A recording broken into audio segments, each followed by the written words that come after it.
Mientras cocinaba en la cocina, mi nieto entró corriendo, sin aliento.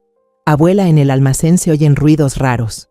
Antes de que pudiera preguntar algo más, mi nuera salió de la sala e interrumpió. Solo son ratas, mamá, no le dé importancia. Pero mi nieto negó con la cabeza, la voz temblorosa. No, escuché claramente una voz humana. Un escalofrío me recorrió la espalda. Justo cuando iba a salir a ver, una explosión estremecedora desgarró el aire. Corrí al patio y vi a mi hijo desplomado en medio de un mar de llamas. Pero antes de continuar, asegúrate de estar suscrito al canal y cuéntanos en los comentarios desde dónde estás viendo este video. Nos encantaría saber hasta dónde llegan nuestras historias de venganza. El suave aroma de la harina de maíz se mezclaba con el chisporroteo del aceite en la sartén de hierro. Estaba moldeando con cuidado la última bolita de masa para las gorditas, el platillo favorito de mi hijo Leandro. Era un mediodía tranquilo y simple como cualquier otro. Esa paz se rompió con un golpe seco. Alguien empujó la puerta de malla con fuerza, haciendo que chocara contra la pared. Me sobresalté y casi dejó caer la bolita de masa que tenía en la mano. Mi nieto, Mateo, entró como un torbellino. Iba descalzo, con la cara llena de tierra y tan pálido como una hoja de papel. El niño de 8 años, normalmente inquieto y sin miedo a nada, ahora jadeaba con el pecho agitado, sosteniendo con fuerza su espada de juguete. Corrió hacia mí y se aferró a mi delantal con sus manitas, con la voz temblando de miedo. Abuela, en el almacén se escucha un ruido raro. El corazón se me encogió. Bajé la llama de la estufa y me agaché para mirarlo directo a los ojos. Ojos transparentes, incapaces de mentir. Tranquilo, mi amor. ¿Qué escuchaste? Dímelo claro. Golpes en la puerta, abuela, muy fuertes. Así, pum, pum, muchas veces. Mientras hablaba, movía las manos para ilustrar el ruido, con el miedo aún marcado en su carita. Justo cuando me iba a levantar para ver qué estaba pasando, Ángela, mi nuera, entró desde la sala. Tenía un gesto de molestia, los ojos clavados en su celular, como si nuestra conversación la hubiera interrumpido. Miró a Mateo de reojo, se encogió de hombros y dijo con indiferencia: «Solo deben ser ratones, mamá. Esos ratones de alcantarilla están enormes últimamente. Seguro tiraron algo en el almacén. No le haga caso. Siempre anda imaginando cosas». Mateo protestó de inmediato, casi gritando. La injusticia le quebraba la voz. «No eran ratones. Escuché una persona. Clarito que golpeaban la puerta». Ángela puso los ojos en blanco, fastidiada. Se agachó, forzando una sonrisa. «Vamos, Mateo, mi amor, ve a lavarte las manos. Ya casi está la comida. No molestes más a la abuela». Un mal presentimiento se instaló en mi pecho.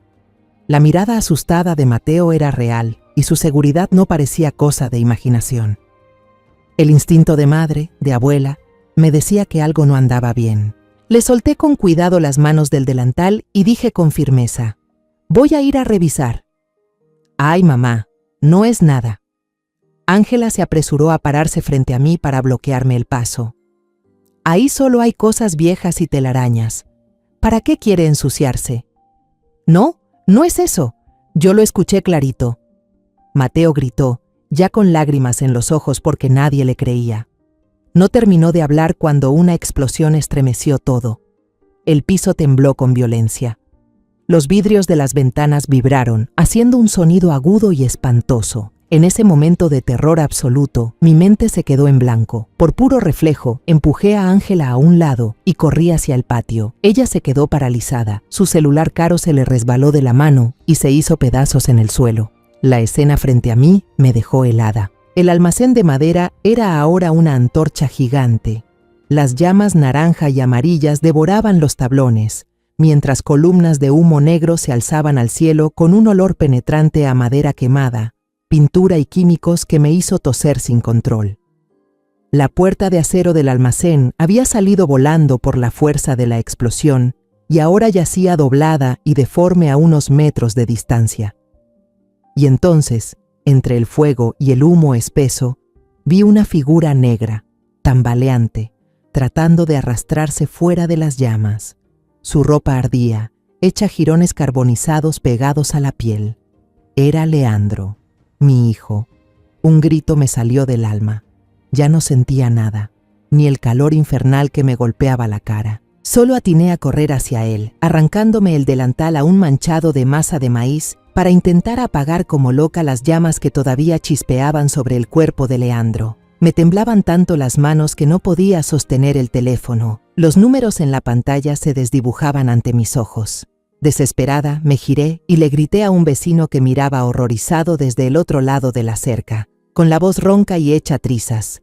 «Por favor, llame a una ambulancia. ¡Por favor!». La sirena de la ambulancia me desgarró los oídos. Iba sentada en el banco duro del vehículo. El cuerpo aún me temblaba de forma incontrolable. El olor a humo se me había impregnado en cada hebra de cabello, en cada capa de ropa. Ese aroma a ceniza y pérdida irreversible se me aferraba como una sombra. A mi lado, sobre la camilla, los paramédicos trabajaban con urgencia. Habían cortado la ropa chamuscada de Leandro con unas tijeras, dejando al descubierto parches de piel enrojecida, ampollada y húmeda. Mi hijo fuerte y alto, ahora yacía ahí, inmóvil, con el rostro cubierto por una mascarilla de oxígeno. Solo podía ver sus ojos cerrados, sus largas pestañas temblando levemente en un dolor tan profundo que ya no tenía fuerzas para expresar. Las luces rojas y azules parpadeaban afuera de la ventana, iluminando mi rostro, y en ese ritmo hipnótico los recuerdos regresaron como una película muda en cámara lenta, una cinta de momentos dulces y amargos entrelazados. Recordé con claridad el día en que Leandro trajo a Ángela a casa por primera vez. Ella era menudita, bonita, con un vestido floreado y una sonrisa tan dulce que parecía poder derretir cualquier invierno. Sus ojos grandes brillaban con una luz tan pura que uno creía que era incapaz de mentir. Trajo una canasta con frutas frescas y una bufanda gris tejida a mano, suave y cálida, que me regaló. Sostenía con fuerza la mano de Leandro y me miró con toda la sinceridad que puede tener una muchacha enamorada al decir: «No necesito nada, mamá. Solo quiero que él esté bien y que podamos ser una familia feliz». Aquellas palabras, simples y suaves, derritieron el corazón de esta madre vieja. Pensé: Dios mío, qué afortunado es mi hijo. Ha encontrado a un ángel. Pero luego el dulzor se desvaneció y quedó solo el amargor. Otra escena invadió mis pensamientos, borrando aquella imagen pura. Era una tarde cualquiera. Había salido antes de mi turno en el hospital. Apenas entré al patio trasero, escuché un ruido seco de vidrio roto en la cocina. Algo me dijo que no hiciera ruido, así que me acerqué en silencio a la ventana. A través de la malla contra insectos, vi a Leandro agachado, recogiendo los pedazos de un vaso roto en el piso. Ángela estaba ahí, con los brazos cruzados, en pose altanera. No alzó la voz, pero sus palabras salieron entre los dientes, suaves pero venenosas. «Ni siquiera puedes con un vaso de agua, eres un inútil». Me quedé helada. Leandro, mi hijo al que nunca le dije una palabra dura, bajaba la cabeza en silencio, sus anchos hombros caídos con una tristeza que me partió el alma. Cuando decidí entrar, Ángela se sobresaltó al oír el crujido de la puerta. En una fracción de segundo, su rostro duro desapareció y fue reemplazado por una expresión de preocupación extrema. Se arrodilló de inmediato, agarrando la mano de Leandro, con una voz llena de urgencia. «¿Te cortaste? Déjame ver. Perdón, no quise hacerte enojar». Esa actuación fue tan perfecta que dolía. En ese momento, me mentí a mí misma diciendo que solo había sido una pelea de pareja. Otros recuerdos, fragmentados y fríos, volvieron también. Esas veces que sorprendía a Ángela sola, mirando su celular y sonriendo con una expresión de satisfacción misteriosa. Pero cuando me veía, apagaba la pantalla de inmediato y escondía el teléfono, como si estuviera ocultando un pecado. Luego recordé que en las últimas noches, Leandro ya no salía al porche a arreglar cosas ni a tallar madera como antes. Solo se quedaba ahí, en silencio, en la oscuridad, con un cigarro consumiéndose en su mano sin que él siquiera lo notara. Una vez me senté a su lado y le pregunté en voz baja si pasaba algo. Él solo negó con la cabeza, sacó su celular con desgano y escribió unas palabras cortas. «Estoy bien, mamá, solo un poco cansado». Pero antes de mostrarme la pantalla, alcancé a ver cómo borraba una frase mucho más larga. Su mano, esa mano firme de carpintero, tembló ligeramente cuando guardó el teléfono. Yo sabía que escondía un dolor, una carga que no quería que yo llevara. Un brusco sacudón del vehículo al dar vuelta me devolvió de golpe a la cruda realidad. Un paramédico estaba revisando el pulso de Leandro y con voz monótona recitaba datos médicos que no lograba entender. Miré a mi hijo tendido ahí, débil y adolorido, y de pronto todos esos recuerdos sueltos encajaron como piezas de un rompecabezas macabro. La frase fría de Ángela: «Solo son ratas, mamá». Los golpes desesperados que Mateo había escuchado, los golpes de mi propio hijo encerrado ahí dentro. Y entonces, otro recuerdo volvió, cortante como una navaja. Justo antes de la explosión, mientras Mateo lloraba, ¿qué fue lo que gritó? Yo estaba demasiado alterada para entender en ese momento, pero ahora, en este silencio aterrador, sus palabras resuenan con claridad en mi cabeza. No, fue mamá Ángela la que le dijo a papá que entrara ahí. Un escalofrío me recorrió la espalda, no por el viento que entraba por la puerta del vehículo, sino por la verdad espantosa que empezaba a tomar forma. La indiferencia de Ángela, sus mentiras, la coincidencia demasiado precisa. No fue un accidente. Las puertas de la ambulancia se abrieron de golpe. El equipo médico ya esperaba. Recibieron la camilla de Leandro con rapidez y profesionalismo, y lo empujaron a toda prisa por un pasillo blanco interminable. Las voces técnicas resonaban con urgencia, chocando unas con otras y estallando en mis oídos como fragmentos. Quemaduras de segundo y tercer grado en brazo y antebrazo izquierdos. Posible inhalación de humo, preparar intubación ya mismo. Traté de seguirlos. Mis piernas viejas tambaleaban y solo alcanzaba a murmurar el nombre de mi hijo. Pero una enfermera joven me sostuvo del brazo con suavidad. Su voz fue reconfortante pero firme. «Quédese aquí, por favor. Confíe en nosotros. Haremos todo lo posible». Me quedé atrás, sola, impotente, viendo cómo la figura de mi hijo desaparecía tras esas puertas metálicas frías de la sala de urgencias. Las puertas se cerraron de golpe, como si cerraran también mi mundo. Me dejé caer sobre una silla de plástico helada. Unos minutos después, la señora Rodríguez, nuestra vecina amable, llegó con Mateo. El niño no lloraba, no gritaba como en casa. Solo se quedó callado, de una forma que daba miedo, hundido en la silla a mi lado, con sus ojos grandes mirando al vacío. La escena horrible que acababa de presenciar le había robado las palabras. Lo atraje hacia mí, lo abracé con fuerza, tratando de pasarle un poco del calor que me quedaba. 10 minutos después, que se me hicieron eternos, apareció Ángela. No llegó con la ambulancia, sino manejando su propio auto. Apenas nos vio a mí y a Mateo en la sala de espera, se desplomó, se cubrió la cara con las manos y rompió en un llanto desgarrador.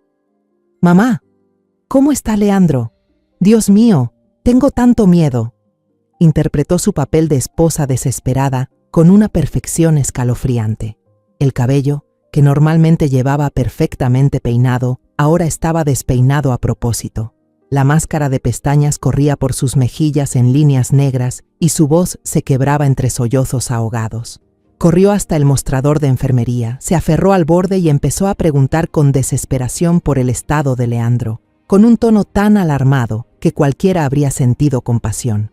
Todos alrededor la miraban con lástima, menos yo. Yo solo sentía un asco que me subía por la garganta. Un rato después, un médico mayor salió de la sala de urgencias. Se quitó el cubrebocas y su rostro, lleno de arrugas marcadas, mostraba puro agotamiento. ¿Familiares de Leandro Zamora? Ángela se lanzó de inmediato. «Soy yo, soy su esposa.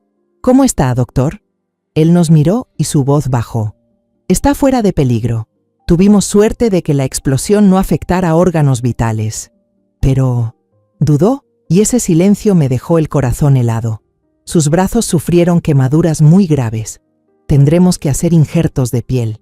La recuperación será larga y todavía no podemos asegurar cómo quedará su movilidad. Sentí como si me apretaran el corazón. Sus manos, las manos de Leandro eran su vida, su orgullo, su sustento, su pasión. Sin esas manos, ¿cómo iba a vivir? Ángela volvió a llorar, esta vez aún más desgarradoramente. Gracias, doctor. Gracias a Dios por salvarlo. Se giró y me abrazó, su cabeza apoyada en mi hombro, sollozando. Yo me quedé quieta como una estatua, incapaz de corresponder ese abrazo falso. Su cuerpo estaba cálido, pero yo solo sentía un frío que me calaba los huesos. En ese momento llegaron 2 agentes de policía al hospital para tomar las primeras declaraciones. Nos preguntaron qué había pasado. La rabia me hervía por dentro. Inspiré profundo, lista para contar todo. Los golpes en la puerta, la advertencia de Mateo, el hecho de que fue la misma Ángela quien mandó a mi hijo al almacén. Pero antes de que pudiera abrir la boca, Ángela ya estaba lloriqueando, arrebatándome la palabra. Yo no sé, todo pasó tan rápido, decía mientras se secaba las lágrimas. Estos días las luces en el almacén parpadeaban. Él dijo que escuchaba ruidos raros y quiso revisar el interruptor. Yo estaba llamando a Mateo para comer cuando escuché la explosión. Fue un accidente terrible. Una historia perfecta, lógica, sin fisuras. No es cierto, exclamé, pero mi voz fue débil. Ángela se volvió de inmediato y me lanzó una mirada afilada como navaja. Luego se giró de nuevo hacia los policías, su voz aún más temblorosa, con un aire de inocencia. Mi mamá está muy afectada. Tal vez no recuerda bien. Pobrecita. La muy desgraciada me cerró la boca de forma cruel y calculada, dejándome como una anciana senil, confundida y poco confiable. Los policías me miraron con lástima y continuaron anotando el testimonio claro y ordenado de Ángela. Yo temblaba de impotencia y rabia. Nos permitieron ver a Leandro después de que lo trasladaran a cuidados intensivos. Mi hijo yacía ahí, envuelto en vendas blancas como una momia. Solo su rostro amoratado e hinchado quedaba al descubierto. Las máquinas a su lado emitían pitidos constantes, el único sonido que confirmaba que seguía con vida. Ángela se sentó en la silla junto a la cama, tomó la parte del brazo de Leandro que no estaba vendada y empezó a llorar quedito. Amor, tienes que ser fuerte. Te necesitamos, yo y el niño. ¿Me oyes? Yo observaba desde la puerta, el estómago hecho un nudo. Sabía lo que tenía que hacer. No podía quedarme ahí. No podía respirar el mismo aire que ese demonio disfrazado de mujer. Me dirigí a Ángela, tratando de mantener mi voz lo más fría y serena posible. Me voy a casa. La policía dijo que tienen que examinar la escena. Yo tengo que estar ahí. Ángela alzó la vista. En sus ojos rojos y llenos de lágrimas, por un instante, vi un destello extraño, fugaz, que desapareció al momento. Un brillo de cálculo, de alivio. Sí, mamá, cuídese en el camino. Sujeté fuerte la mano de Mateo y lo llevé conmigo. Al voltear por última vez, vi que Ángela seguía inclinada, susurrándole algo al oído a mi hijo inconsciente. Aquella imagen, una esposa hablándole al esposo desmayado, se suponía que debía ser conmovedora, pero en mí sembró un miedo espantoso. ¿Qué le estaba diciendo a mi hijo? ¿Una disculpa falsa o una amenaza por lo que vendría? Ya había oscurecido cuando Mateo y yo regresamos a casa. El olor penetrante del humo aún flotaba en el aire. La entrada al patio trasero estaba cruzada con una cinta amarilla de la policía, convirtiendo mi hogar familiar en una escena de crimen helada. Mateo se aferró a mí con fuerza. Su manita estaba helada. Entendí que, a los ojos de un niño, la casa ya no era un refugio, sino un lugar aterrador. El jefe de policía Coronado llegó poco después. Era un hombre de estatura media, con el rostro endurecido por las preocupaciones del oficio, pero con una mirada aguda y profunda. No interrogó como el joven oficial del hospital. Solo me saludó con una leve inclinación de cabeza, en silencio, y comenzó a recorrer la escena quemada del incendio. Lo seguí hasta las ruinas del cobertizo, que alguna vez fue el santuario de Leandro. Todo estaba negro, irreconocible. Los muebles que él mismo había construido, las sillas, las mesas a medio terminar, las herramientas que valoraba más que su vida, todo era ahora un montón de cenizas bajo la luz de los faros policiales. El dolor me subía por oleadas, pero tragué las lágrimas. No era momento de flaquear. Coronado se agachó junto a la caja de interruptores de metal, lo único que aún se sostenía en la pared de ladrillo chamuscada. Se puso guantes de goma y, con unas pinzas especiales, sacó unos cables quemados y cortados de forma irregular. Los examinó con atención bajo la luz de su linterna. Unos minutos después, se incorporó, sacudió el polvo de carbón de sus rodillas y se volvió hacia mí. Su voz fue grave y firme, sin una pizca de duda. Señora Zamora, esto no fue un accidente eléctrico. Alguien manipuló intencionalmente el cableado para provocar un cortocircuito masivo. Querían que explotara. Aunque ya lo temía, sus palabras me golpearon con fuerza. Sentí que la sangre se me congelaba. El peor de mis temores se había confirmado. Fue un intento de asesinato. En ese momento, al alzar la vista hacia el alero del techo trasero, un recuerdo me atravesó la mente. Aquella pequeña cámara de seguridad que mi esposo había instalado años atrás. Decía que era para vigilar la puerta trasera por si había ladrones. Casi había olvidado que existía. Su ángulo cubría toda la entrada del cobertizo. «Jefe», dije con voz temblorosa, no de miedo, sino por un rayo de esperanza. «Hay una cámara, ahí arriba, bajo el alero». Los ojos de Coronado se iluminaron. De inmediato llamó a un oficial especializado en tecnología. Entramos al viejo despacho de mi esposo, donde estaba el computador conectado al sistema de cámaras.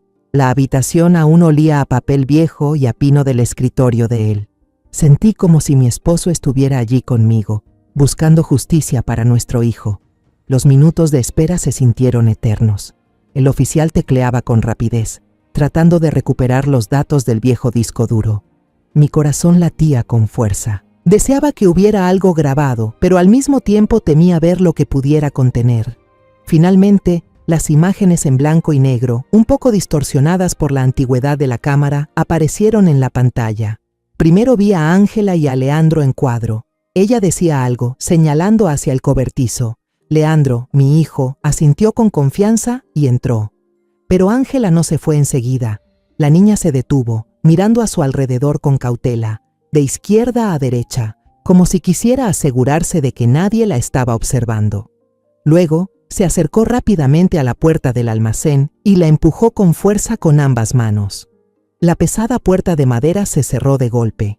Escuché claramente el clic seco del pestillo automático que se activó por fuera. Era el tipo de pestillo que mi esposo había instalado, y una vez cerrado, desde adentro no había manera de abrirlo. Solo unos segundos después, la puerta comenzó a temblar. Los golpes desde dentro se volvieron cada vez más fuertes, más desesperados. Podía imaginarme a mi hijo en pánico, gritando en la oscuridad, pero ningún sonido salía al exterior. Entonces vi una silueta pequeña cruzar la pantalla corriendo. Era Mateo. El niño se detuvo, miró hacia el almacén que temblaba y luego corrió asustado hacia la cocina. Ese fue el momento en que vino a avisarme.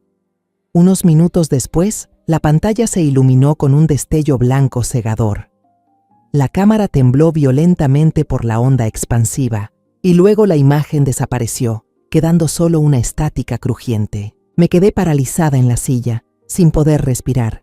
Todo el suceso, cada detalle, se había reproducido sin faltar un solo segundo. La mentira, la crueldad, todo expuesto bajo la luz fría de la pantalla. Señalé la pantalla con la mano temblorosa, y las lágrimas que había intentado contener comenzaron a caer, ardientes y llenas de rabia. Me volví hacia el comisario Coronado, con la voz quebrada por la indignación. Ella mintió. Me dijo que solo era un ratón.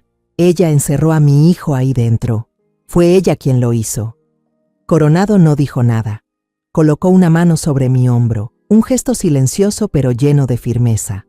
Sus ojos ya no mostraban dureza, sino que se habían vuelto fríos como el acero. «Señora Zamora, vamos a citarla de inmediato». Pocos minutos después, estaba sentada en una pequeña sala de la comisaría. El comisario Coronado me volvió a mostrar la grabación en una pantalla pequeña. Cada vez que veía a Ángela mirar alrededor y luego empujar con fuerza la puerta, sentía el pecho apretarse, como si una mano invisible me lo estrujara. Ese fue el momento en que mi hijo fue condenado a muerte por la misma mujer que amaba. Un joven oficial me trajo un vaso de agua. Me habló con voz compasiva. Ya llamamos a la señorita Santa Marina. Dijo que vendrá enseguida. Santa Marina, el apellido de Ángela. Al oír que alguien más la llamaba así, me di cuenta de que esa muchacha nunca había sido realmente parte de mi familia. Unos 30 minutos después, Ángela entró y no venía sola. La seguía un hombre con un traje caro, el cabello perfectamente peinado y un portafolio de cuero bajo el brazo. Un abogado. Ángela estaba preparada. Ya no tenía el aspecto desesperado, con el pelo enmarañado, como en el hospital. Su rostro estaba pálido, los ojos hinchados quizás por haber llorado o por habérselos frotado a propósito para parecer afectada, pero su actitud era de una calma aterradora. Sabía perfectamente a qué venía. Coronado los invitó a pasar a la sala de interrogatorios. A mí me llevaron a un cuarto contiguo, donde podía observar todo a través de un espejo unidireccional. Una amable oficial había llevado a Mateo a la casa de la señora Rodríguez para cuidarlo. No quería que mi nieto presenciara nada más. Me senté allí, en la oscuridad, con las manos apretadas, sintiéndome como una espectadora involuntaria del drama trágico de mi propia familia. El interrogatorio comenzó. Coronado no dio rodeos. Fue directo al grano. Señorita Santa Marina, encontramos una cámara de seguridad en el patio trasero de la señora Zamora. Grabó todo lo que ocurrió antes de la explosión. Vi los hombros de Ángela tensarse por un instante, pero recuperó rápidamente ese aire de víctima que había ensayado con tanto cuidado. Señor comisario, empezó, con la voz temblorosa como si fuera a romper en llanto. Yo no sabía nada. Solo le pedí a Leandro que revisara porque en estos días la luz del almacén parpadeaba mucho. Ni siquiera alcancé a ir cuando recibí una llamada importante de la escuela de Mateo, y tuve que contestar.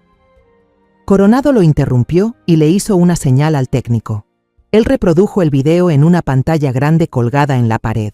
La sala quedó en absoluto silencio. Solo se escuchaba el zumbido del viejo video y los latidos de mi corazón. Todas las miradas se dirigieron a la pantalla. Al llegar al momento en que Ángela empuja la puerta, su abogado habló de inmediato, con una voz fluida y llena de seguridad. Solo fue una ráfaga de viento, señor. Claramente se trató de una corriente de aire fuerte e inesperada que cerró la puerta. Mi esposa simplemente estaba cerca en ese momento. ¿Un viento que sabe mirar alrededor y usa las dos manos para empujar una puerta, señor abogado?, replicó Coronado con sarcasmo. Ángela comenzó a sollozar, con lágrimas que le corrían por las mejillas. No es cierto, lo juro, solo la empujé un poco para dejarla entornada. Tenía miedo de que se metieran ratones. No sabía que el pestillo se cerraría así. Era un almacén viejo, todo estaba dañado. ¿Cómo iba yo a saberlo? Lo dijo con tal convicción que casi me hace dudar, a mí, que estaba sentada detrás del vidrio y conocía la verdad. Lágrimas, temblores, la cara de desesperación de una inocente. Todo perfectamente calculado. Era una gran actriz, y su escenario hoy era esta sala de interrogatorios. Coronado mantenía el rostro impasible. Pasó a la pregunta clave.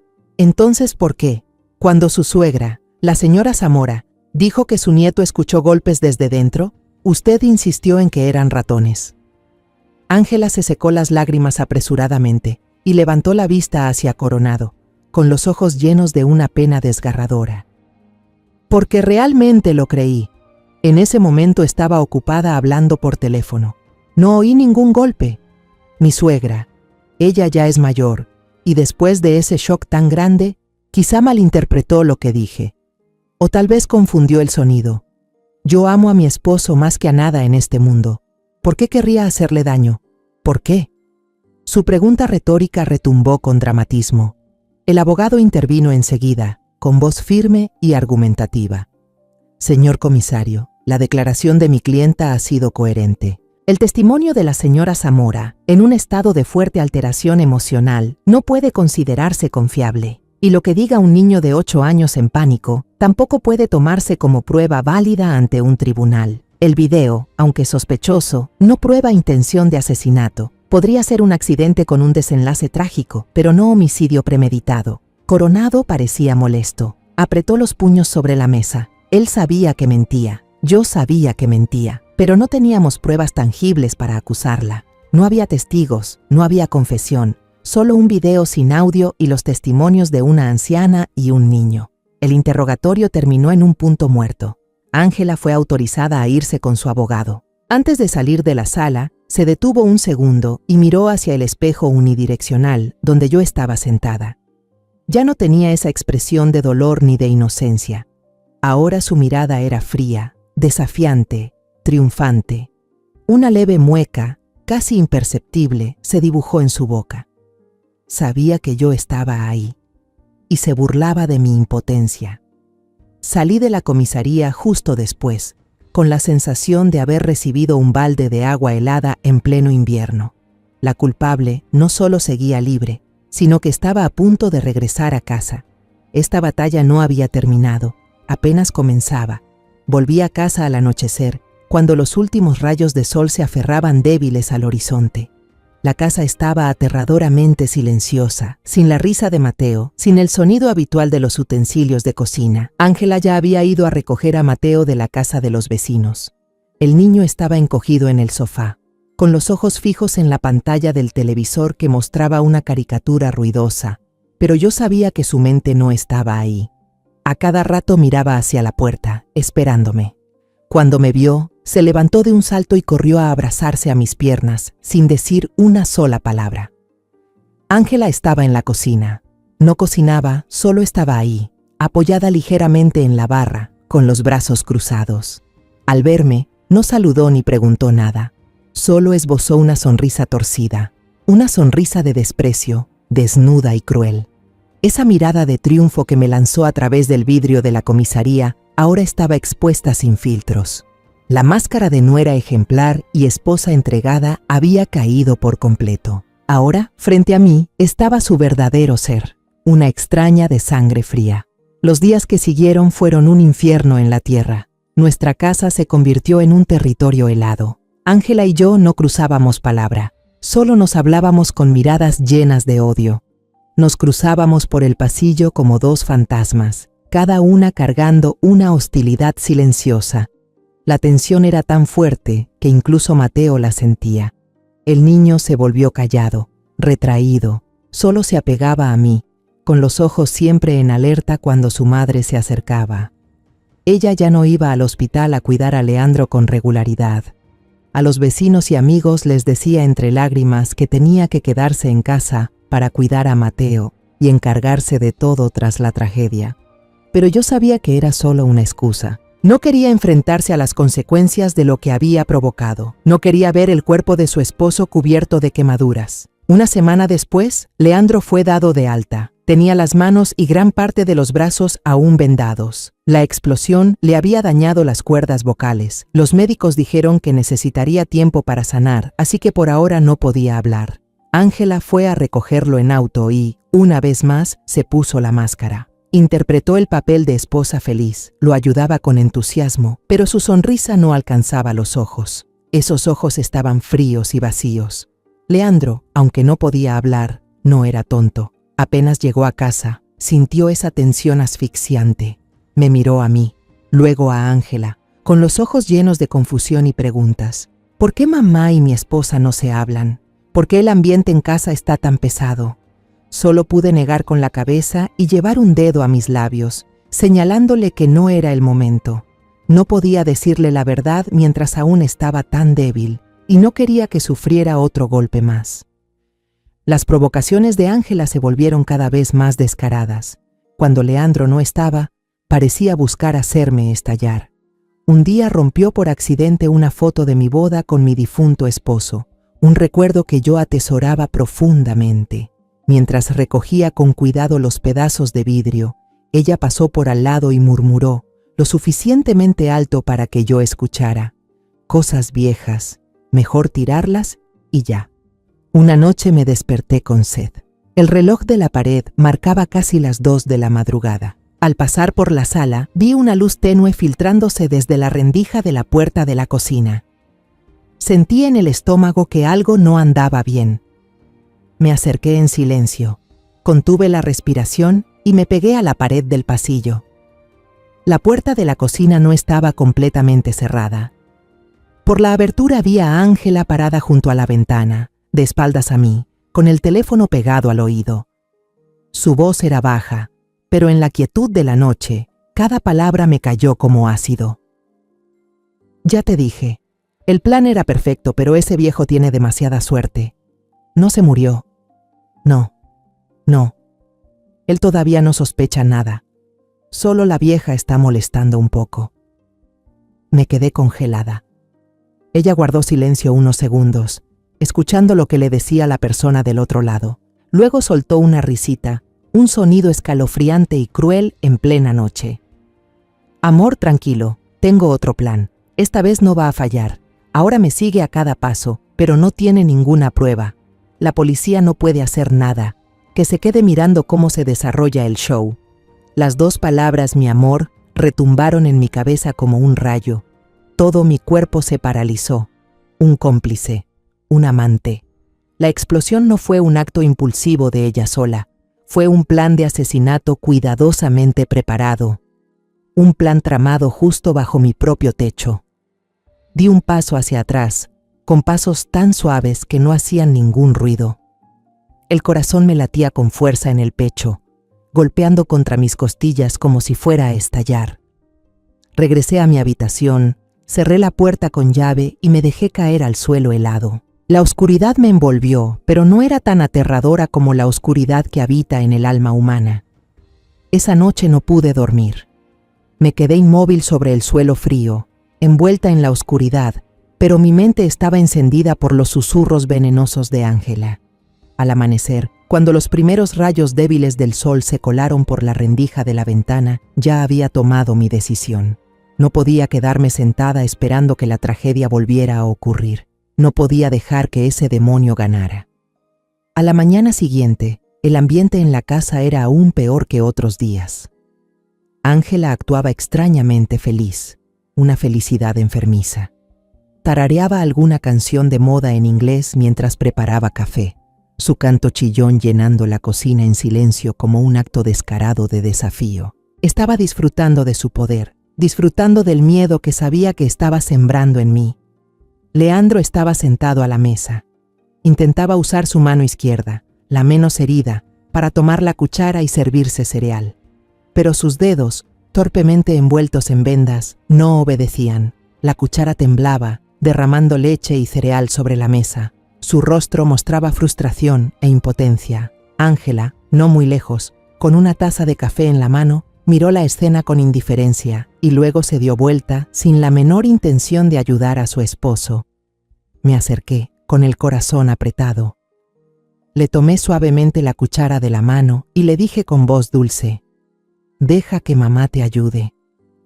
Con paciencia, le di cucharada tras cucharada, como cuando era niño. Leandro no protestó, solo levantó la mirada hacia mí. En sus ojos había gratitud, pero también una tristeza profunda y una vergüenza por sentirse una carga. Yo solo sonreí, tratando de ocultar la tormenta que rugía dentro de mí. Tenía que ser fuerte, por él, por Mateo. Después del desayuno, entré en mi habitación y cerré la puerta con llave. Necesitaba un espacio propio, un lugar libre de la presencia tóxica de Ángela. Saqué de debajo de la cama una vieja caja de madera donde guardaba recuerdos de mi difunto esposo. El olor a naftalina y papel viejo me golpeó, trayéndome un mundo de memorias. En el fondo de la caja, debajo de unas fotos en blanco y negro y cartas amarillentas, estaba una vieja libreta de contactos desgastada. Con manos temblorosas pasé las frágiles páginas. Llegué a la letra M, y entonces lo vi. Sergio Montellano. Su nombre y número estaban escritos con la letra firme y clara de mi esposo. Sergio no solo era el mejor amigo de Ricardo desde los tiempos del servicio militar, también era el padrino de Leandro. Eran tan cercanos como hermanos. Pero tras la muerte de mi esposo, él aceptó un trabajo en otra ciudad y fuimos perdiendo contacto. Y ahora, en medio de esta desesperación, ese nombre apareció ante mí como un salvavidas.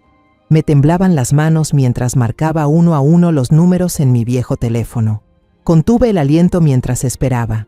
Tras varios tonos largos, una voz masculina, grave y algo adormilada, respondió al otro lado. Montellano al habla. La garganta se me cerró. Inhalé profundo, tratando de que mi voz no se quebrara. Sergio, soy yo, María Estela, la esposa de Ricardo. Hubo un breve silencio. Luego su voz sonó sorprendida y cálida.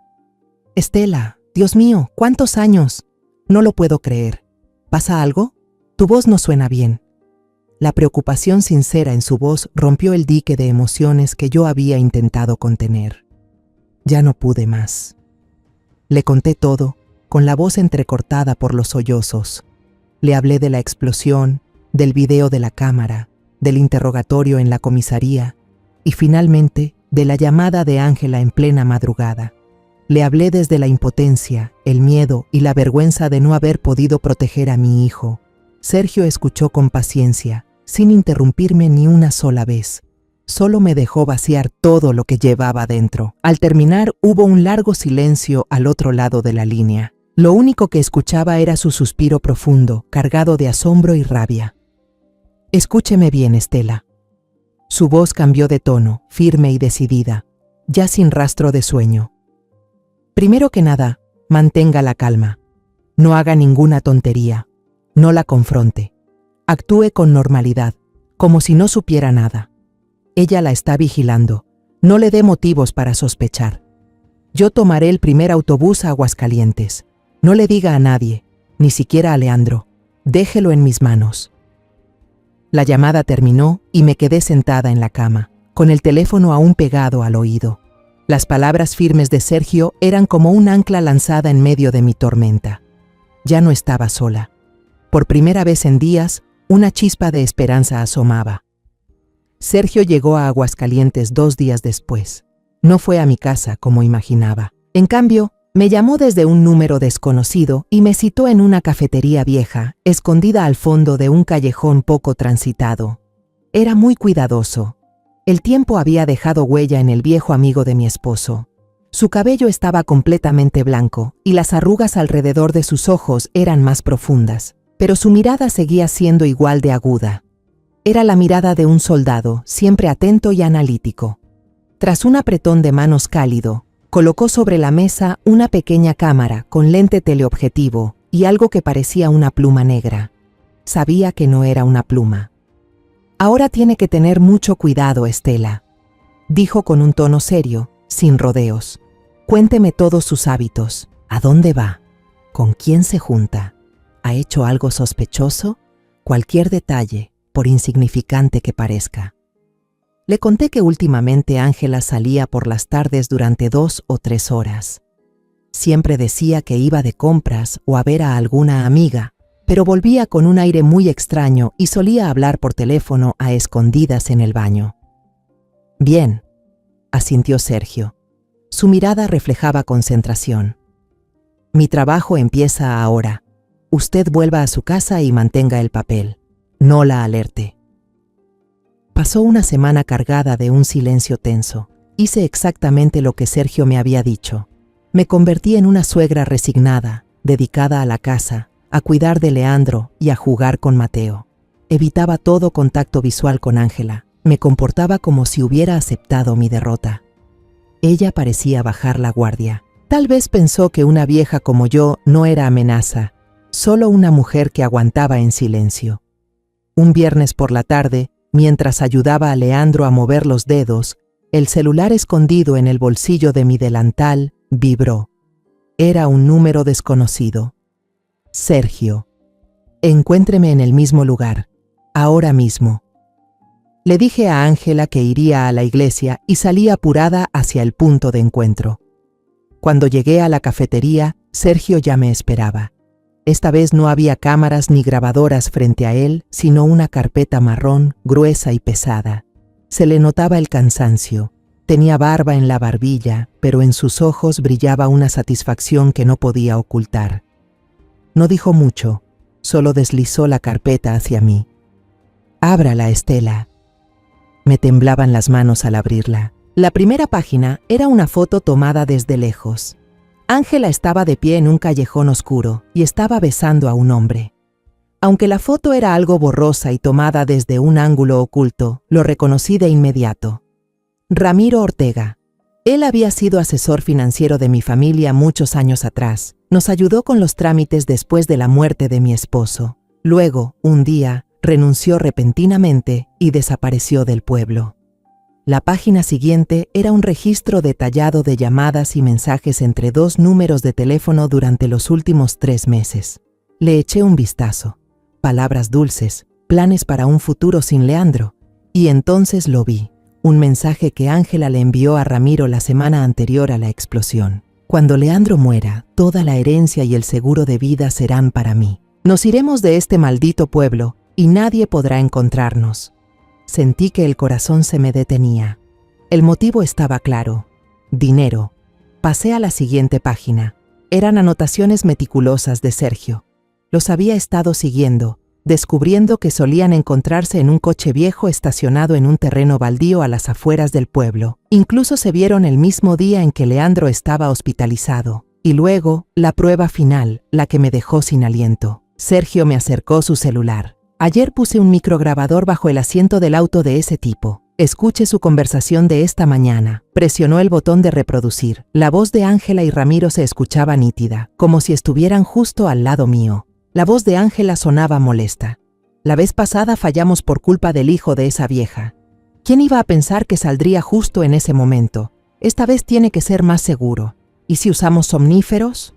Una dosis alta en su café, y lo hacemos pasar como un suicidio por depresión post-accidente. La voz de Ramiro dudaba. La policía hará una autopsia, lo descubrirán enseguida. No. ¿Y si simulamos un robo? Yo lo haré. Demasiado arriesgado para ti, lo interrumpió Ángela. ¿Y si los frenos? Él tiene que ir a fisioterapia todas las semanas. El camino tiene una curva empinada, un trágico accidente vial. Nadie sospechará. No pude seguir escuchando. Detuve la grabación, sintiéndome mareada. La evidencia estaba ahí, fría, despiadada e irrefutable. No solo querían matar a Leandro, estaban planeando cómo hacerlo de la manera más perfecta posible. Levanté la mirada hacia Sergio, con los ojos llenos de lágrimas, y mi voz apenas salió. ¿Qué vamos a hacer ahora, Sergio? Sergio tomó la carpeta de mis manos con una expresión firme y helada. No vamos a hacer nada. Usted va a llevar esto directamente con el jefe de policía Coronado. El juego se acabó, Estela. Salí de la cafetería, abrazando con fuerza la carpeta marrón contra mi pecho como si fuera el tesoro más valioso del mundo.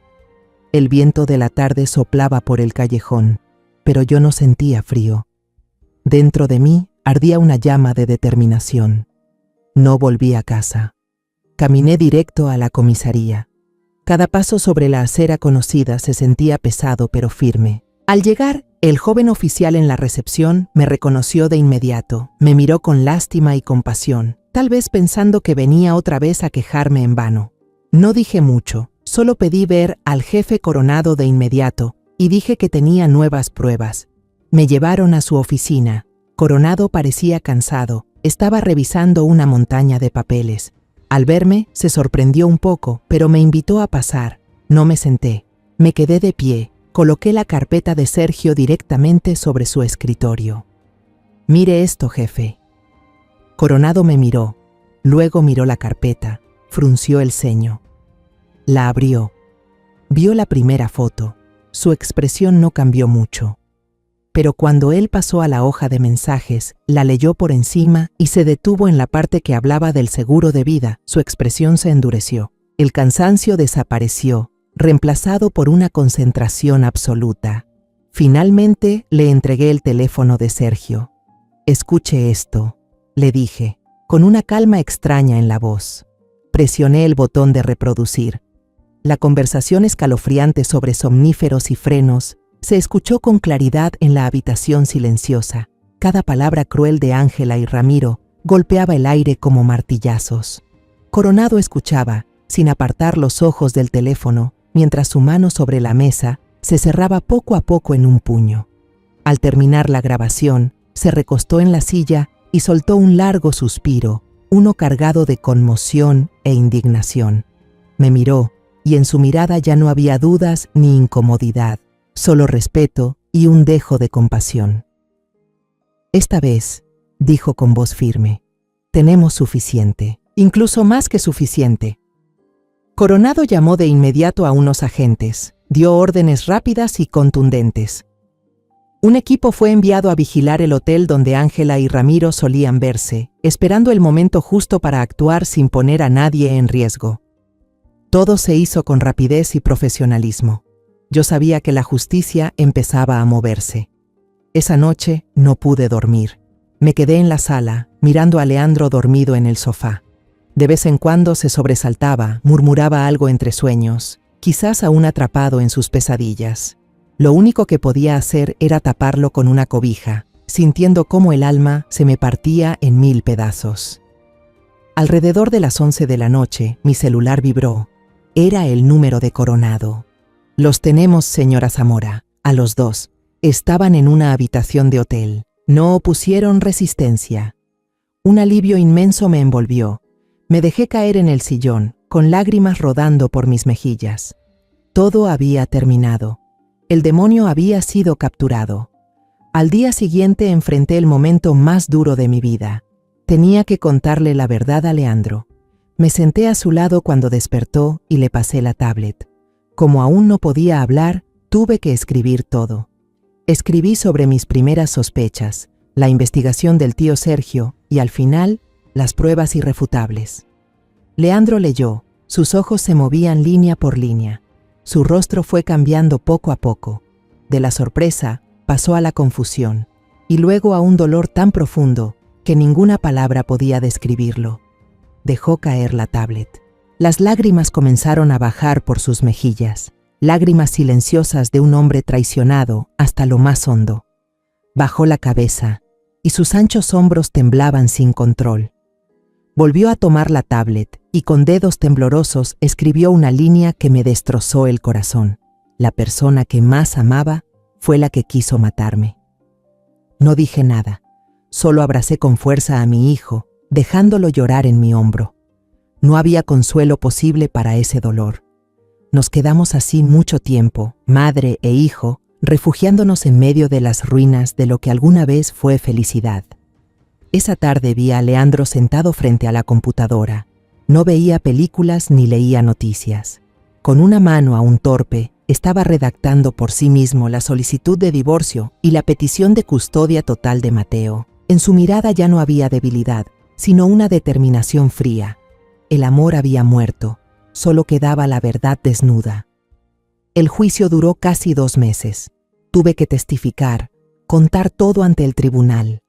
Ángela y Ramiro, de pie frente al juez, ya no mostraban confianza ni desafío. Cuando se reprodujo el audio en la sala, Ángela se desplomó, llorando desesperada, intentando negar su culpa y diciendo que Ramiro la había obligado, pero ya era demasiado tarde. Se dictó sentencia.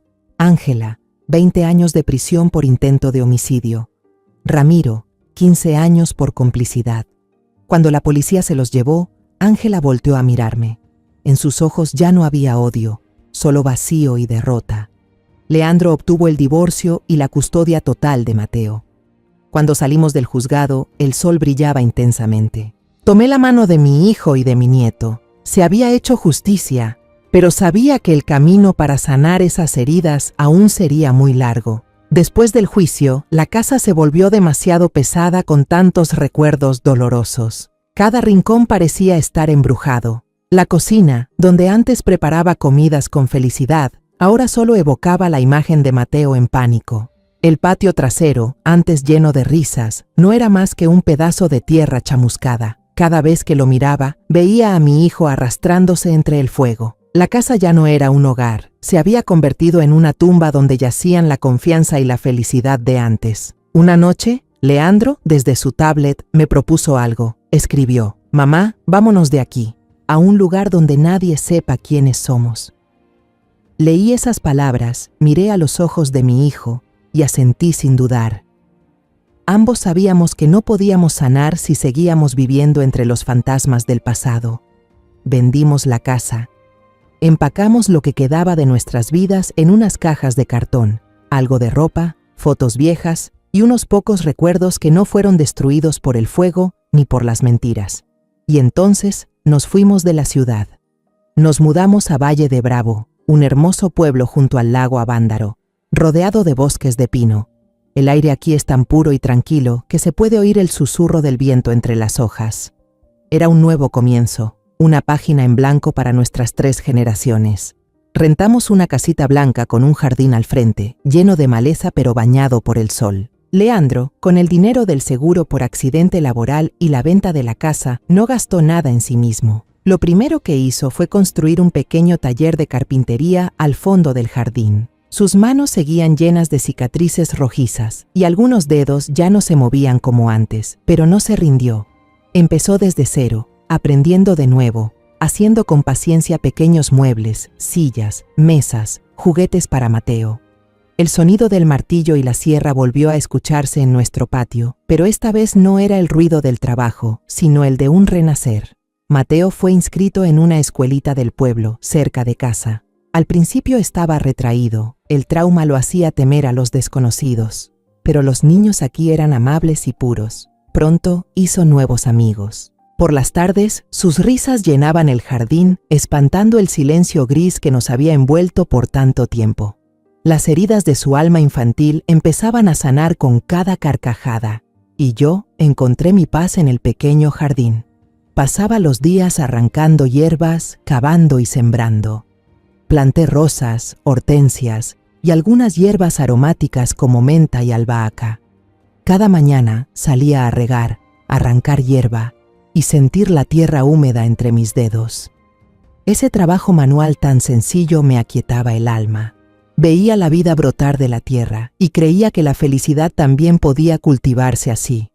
De vez en cuando, Sergio llamaba para saber de nosotros. Ya no era el héroe que rescataba, sino un amigo de la familia, un compañero de camino. Me contaba sobre su vida y yo le hablaba de las primeras rosas que florecían en mi jardín. Una tarde de domingo, el cielo estaba despejado y soplaba una brisa suave.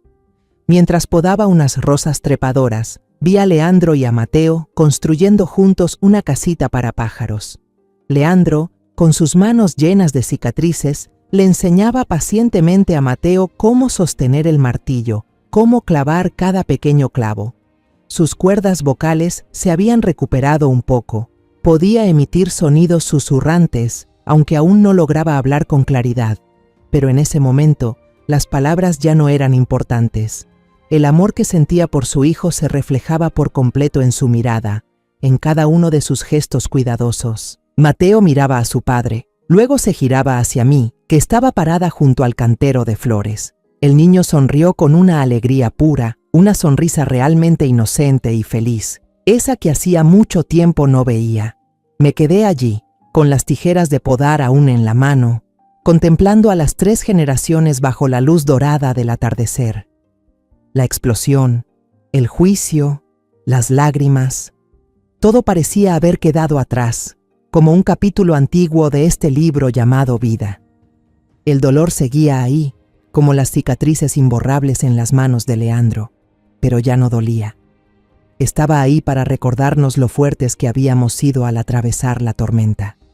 Sobrevivimos. Y en este pequeño jardín, bajo este nuevo cielo despejado, juntos, día tras día, estábamos volviendo a cultivar la felicidad desde las cenizas.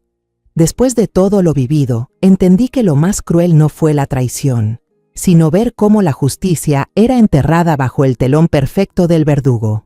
Pero fue desde ese abismo que aprendí que no hay silencio que valga más que la verdad, ni miedo más grande que perder a un ser querido sin hacer nada para protegerlo. Cuento esta historia de venganza no solo para desenmascarar a una traidora, sino para recuperar la verdad por mi hijo, la paz para mi nieto y la dignidad para mí misma. Crucé en silencio los días más oscuros, recogiendo cada pista, confiando en mi intuición y sin rendirme, porque sabía que, a veces, la justicia no llega con poder, sino con el amor incondicional y la perseverancia de una madre. Es un recordatorio de que, por más larga que sea la noche, la luz siempre encontrará el camino si no le damos la espalda a la verdad. Y al final, quien siembra vientos, cosecha tempestades. Esa es una ley que nadie puede evadir. Los nombres y lugares de esta historia han sido modificados para proteger la identidad de los involucrados. No la contamos para juzgar, sino con la esperanza de que alguien escuche y se detenga a reflexionar. ¿Cuántas madres están sufriendo en silencio dentro de sus propios hogares? En serio me pregunto, si tú estuvieras en mi lugar, ¿qué harías? ¿Elegirías el silencio para mantener la paz o te atreverías a enfrentar todo para recuperar tu voz? Me encantaría saber tu opinión sobre esta historia de historias que duelen o cualquier sugerencia que tengas para que podamos mejorar nuestro contenido. Dios siempre bendice y estoy segura de que el valor nos llevará a días mejores. Mientras tanto, en la pantalla final te dejaré 2 de las historias más queridas del canal. Estoy segura de que te van a sorprender. Gracias por haberte quedado conmigo hasta este momento.